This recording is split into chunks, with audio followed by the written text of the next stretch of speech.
दोस्तों, क्या आप जानना चाहते हैं? आज हम बात करने जा रहे हैं बनाई तेज़ करने वाली ग़िज़ाओं के बारे में। अगर आप अपनी बनाई तेज़ करना चाहते हैं या आपकी बनाई कम है तो इन ग़िज़ाओं को अपनी खुराक में ज़रूर शामिल करें।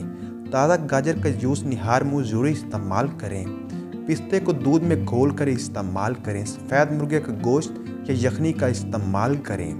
मली मछली को भून कर खाएँ। शकरकंदी खाएं बगैर नमक के। सुबह सवेरे कच्चे अंडे के साथ दूध का इस्तेमाल करें। नींबू वाले पानी में अदरक डालकर पिएं। दही में खीरा डालकर रोटी के साथ खाएं। बंद गोभी और शिमला मिर्च का ज़्यादा इस्तेमाल करें। आँखें कुदरत का एक अनमोल तोहफा है, लेकिन आजकल बहुत सारी चीज़ों के इस्तेमाल से हमें बनाई की कमज़ोरी का सामना करना पड़ता है।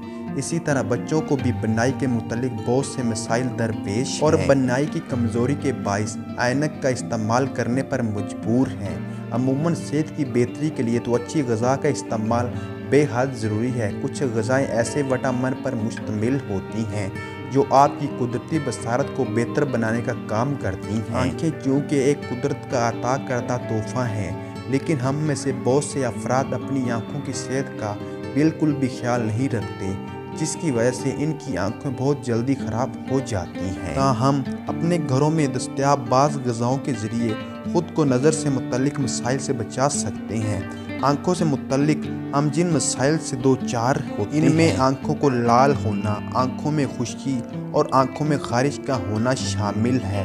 बाज़ औक़ात उम्र में इजाफे के बाद इसमें इजाफा हो जाता है। मौसम के हिसाब से आपको खुश्क मेवाजात इस्तेमाल करना चाहिए, जो कि आपकी आंखों की बनाई तेज़ करने में बहुत ज़्यादा मददगार साबित होते हैं और इन चीज़ों से खाने से बनाई तेज़ हो जाती है। ज़्यादातर फलों का रस पिएं, आंखों की सारी बीमारी दूर हो जाएंगी।